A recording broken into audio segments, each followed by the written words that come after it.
Welcome to the cards office. Sorry for the appearance. We've been having some budget problems lately, and we had to let the cleaning crew go back in September. Ordinarily we would have just cleaned it ourselves, but with Halloween coming up and us not being able to afford anything better, we decided we may as well just leave it. And it turned out pretty well, honestly. I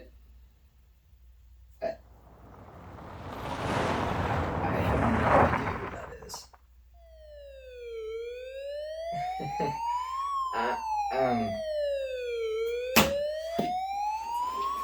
Excuse me.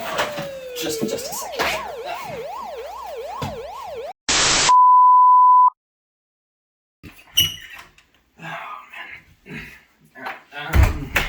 Where was I? Oh, yes, okay. So with the budget cuts, we've been arguing about what to do for the Halloween special, and I had a few ideas, but the guys all said they were The guys said they were all stupid. So I don't know what we're supposed to do now. Alright, have you posted that Phasmo video yet? Yeah, it can't... That's it!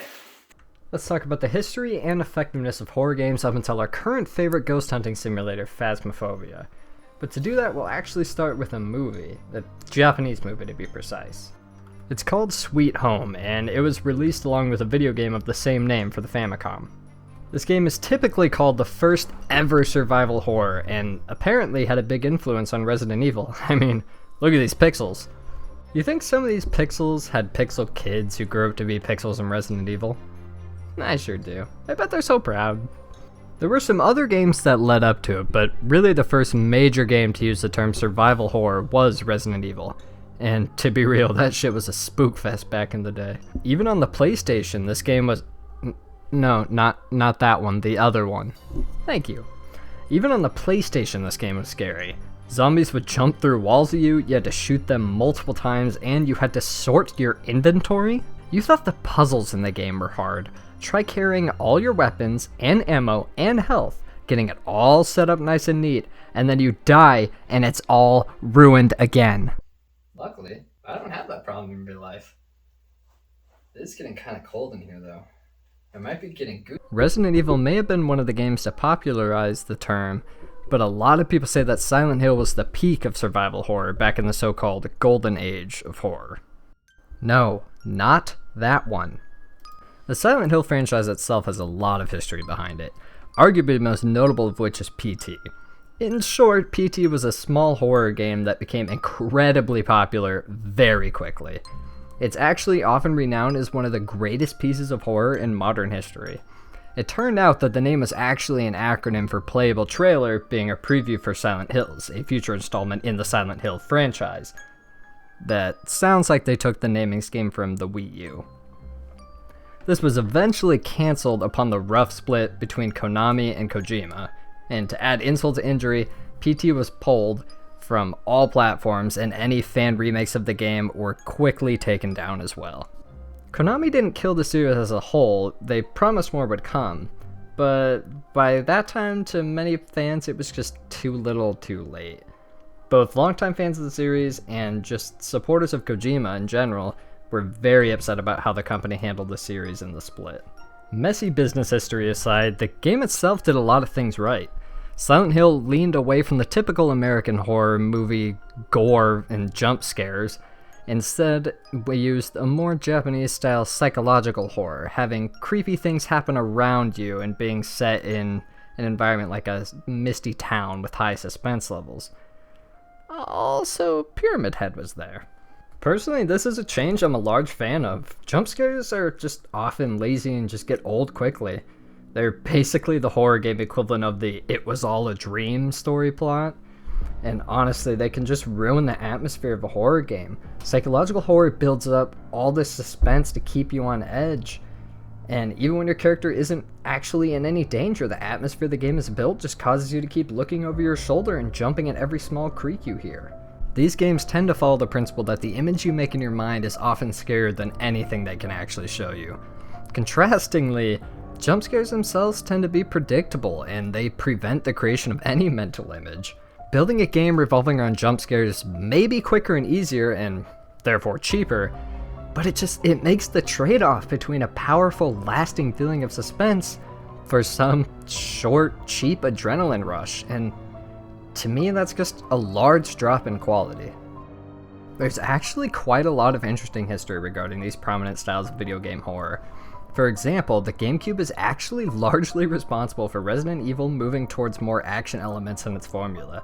The director of the game, Shinji Mikami, said that the poor sales of the 2002 remake on the GameCube encouraged the addition of action horror elements to Resident Evil 4, despite saying that the remake was actually one of his favorites, disregarding the low sales numbers. Surprisingly enough, he was actually trying to use the GameCube remake to make the game closer to his original vision for the series, which just makes the low sales numbers that much more defeating.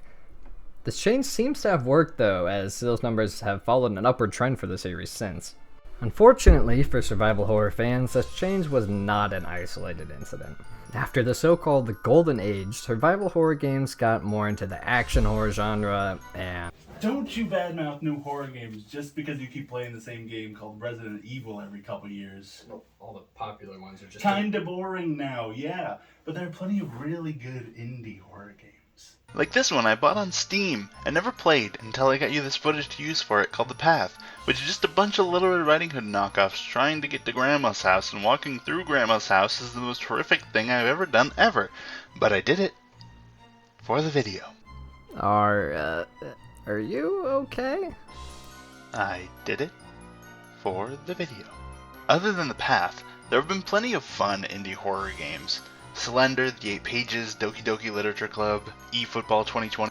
eFootball? Steam says it's a psychological horror. That has to be trolls. I don't know, man. Have you seen some of those soccer game glitches?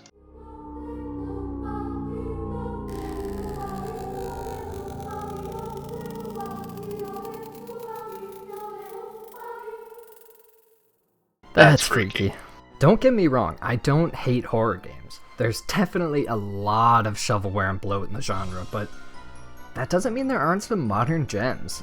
Games like Infliction are intense the entire way through, handling atmosphere fantastically with both setting and excellent use of sound and ambiance. They take otherwise typical mechanics and flip them on their head to keep players on edge. Even simpler games like Do You Copy can be atmospheric and fun. Hell, Phasmophobia is great with atmosphere when you're a fresh player who doesn't understand the ghost AI yet, and can still manage to have successful scares even after that. Oh, our first trick or treat. I got it. Okay.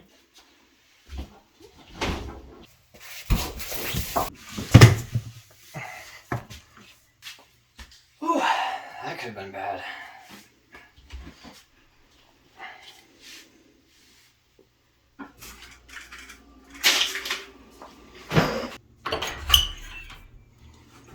You like my costume?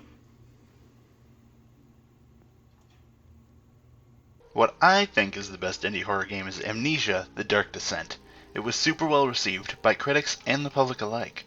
The story follows Daniel, who wakes up with, you guessed it, amnesia, and has to figure out what he's doing in the Castle Brennenburg and who he really is. The game relied heavily on its sanity meter, and taking some real hard drugs to keep yourself sane, as well as the selective use of your lantern to keep yourself out of the dark, since that would also lower your sanity. One thing that set the game apart from a lot of other games was the ability to interact with just about everything. As you'll see in several videos from Days Long Past, this mostly involved things being picked up and talked to as comfort items. To be completely transparent with you, the base game has a lot of puzzles where you just walk around a bunch, but the game never really gives you a real weapon to fight any monsters. It wants you to hide every single time, so it's pretty slow going. What I really like about the game is the custom stories, specifically one that uses several assets not originally in Amnesia: The Dark Descent. A series of custom stories called Small Horse. These stories were somehow just as unsettling and scary as any other horror game. They're even scarier now. I mean, look at all these dead memes. Spooky! Of course, in reality, all the bright colors and weirdly ripped models are just there to lull you into a false sense of security, making the scares all that much more out of place and unsettling. Let's just say Small Horse walked so Doki Doki Literature Club could run. Speaking of things that need to run, I need to... Is Cole gonna get that?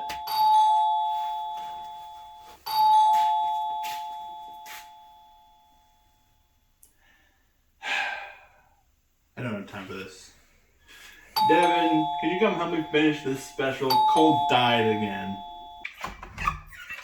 Trick or treat. Ah, score! An aubergine! Oh, this is my turn? One moment.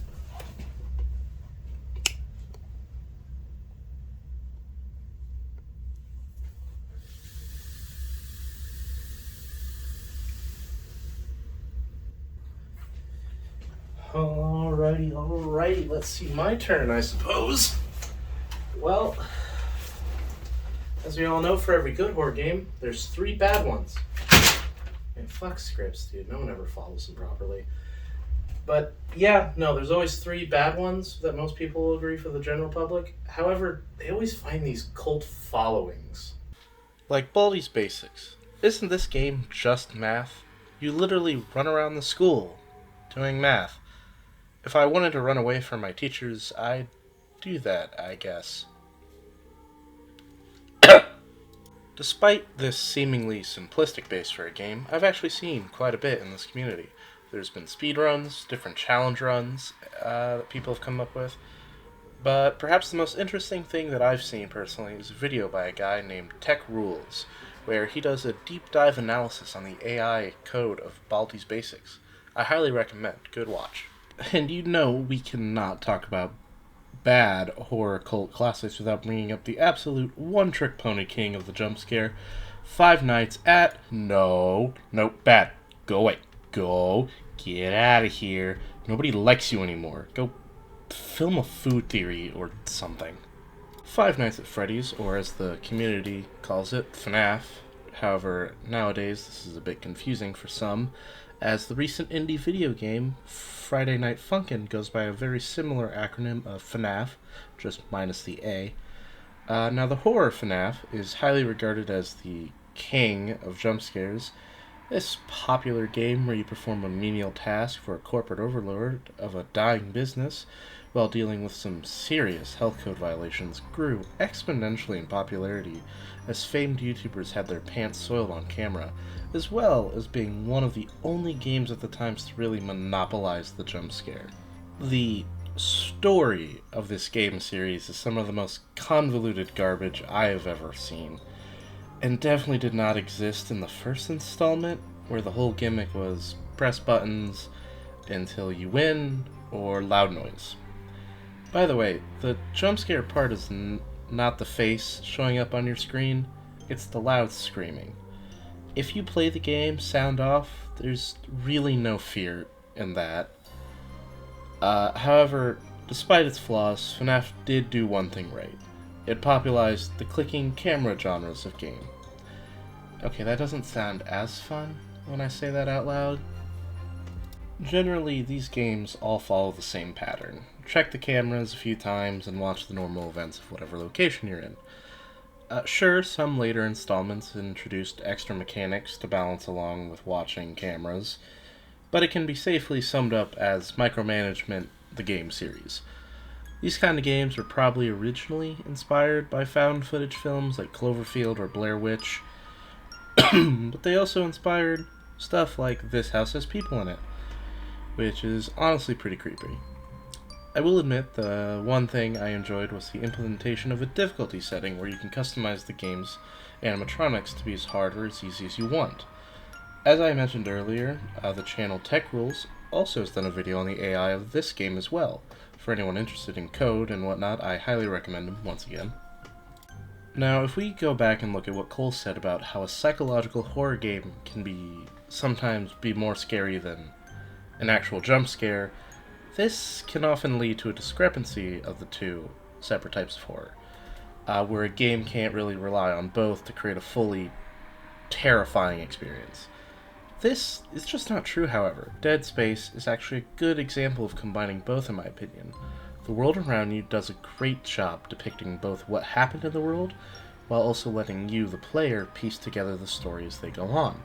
Heck, even the level titles themselves end up spelling the ending of the game, if you haven't noticed that before. The enemies also do well at providing a solid amount of jump scares, where most new enemies do some form of jump scare to reveal their gimmick, their power, whatever it may be, or just to try to screw with you. It does very well at providing a challenge if you've never played Dead Space and you do not know what to expect. Honestly, there are many reasons that horror fans prefer one type of scare to the other, but I personally believe as long as there's balance between suspense building and the sudden act of fright, you can create a solid horror title.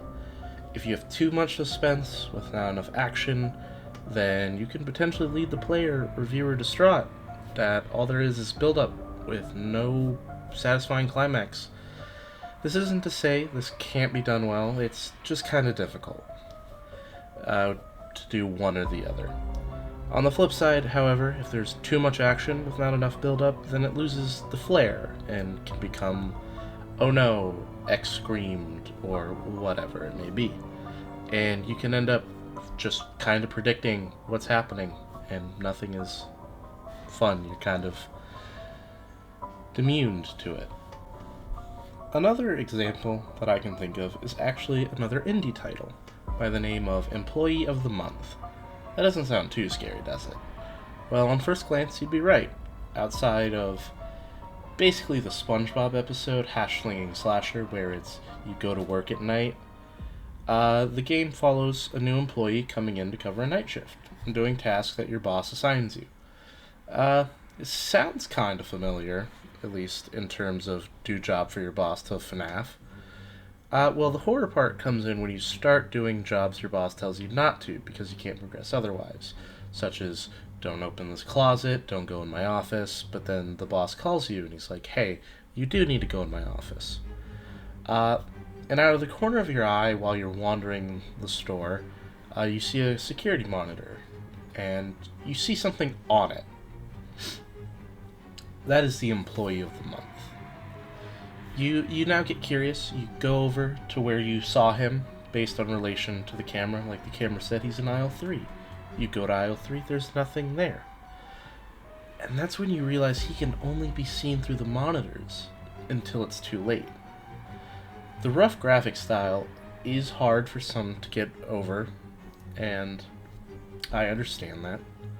But I think it does a great to create the environment that can make you question if what you saw was actually there or not. Also, do you like how I cycled back to talking about security cameras? Basically, what I am trying to say is security cameras are kind of an overused trope in some games. While effective, I will admit, but however, I don't know why I got stuck with the security officer job. Why? Did you plan this? Cole's dead in the hallway. Do you think we have the resources and or budget to plan anything at this point? Nah, shit.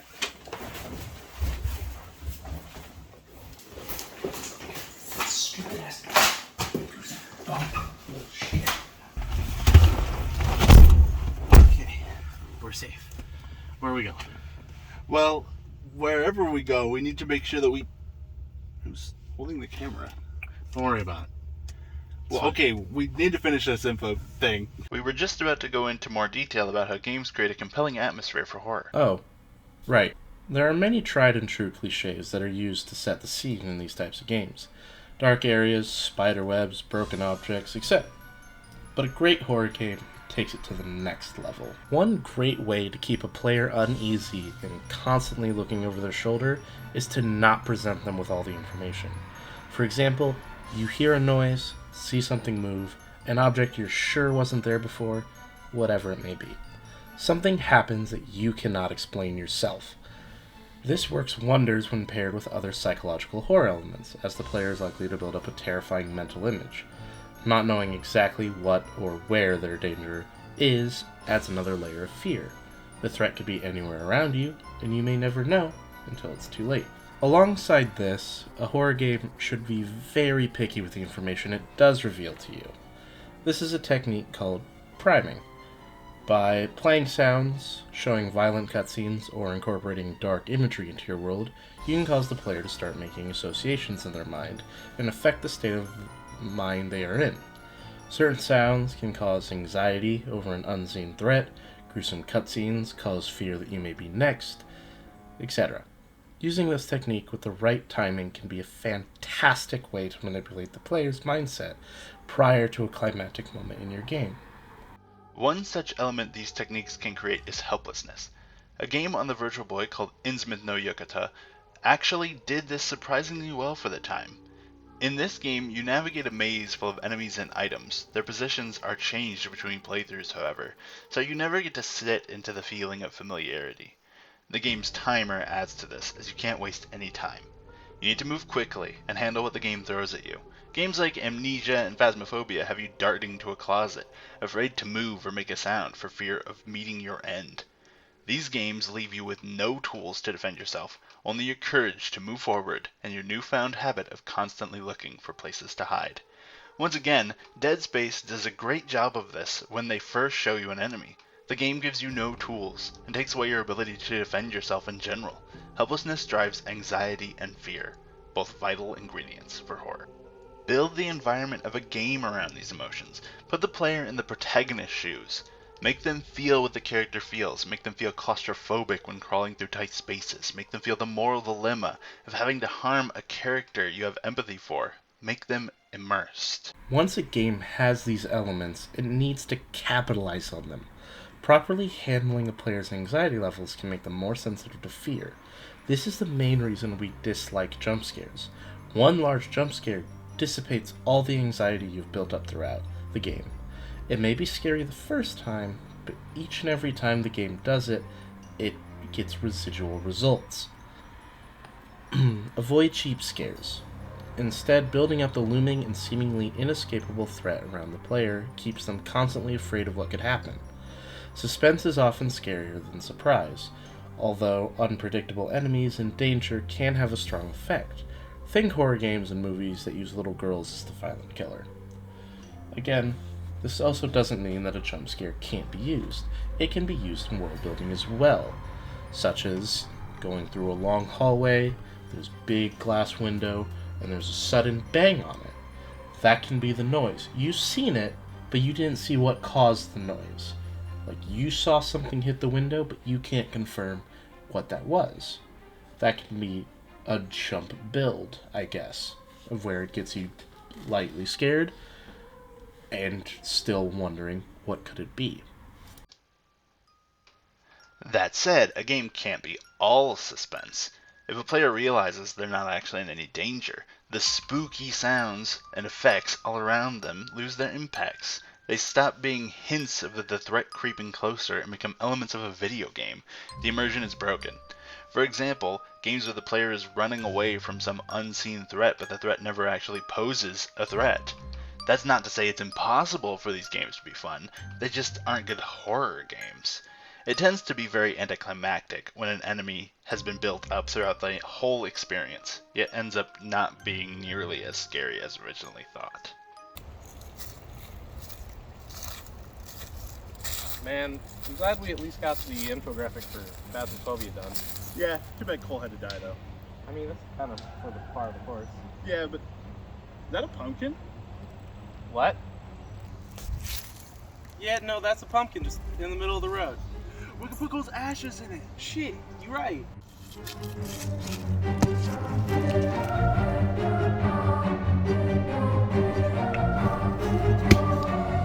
Oh shit! The pumpkin!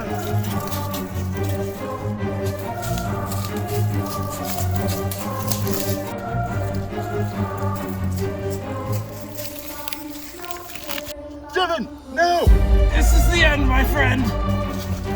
I'm not leaving you behind! No, you have to! There's no hope! No, I'm seriously not leaving you behind. He's stuck in some spiderwebs over there.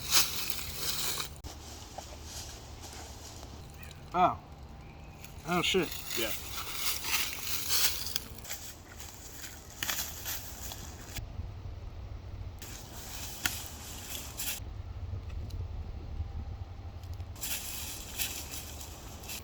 Should we go help him?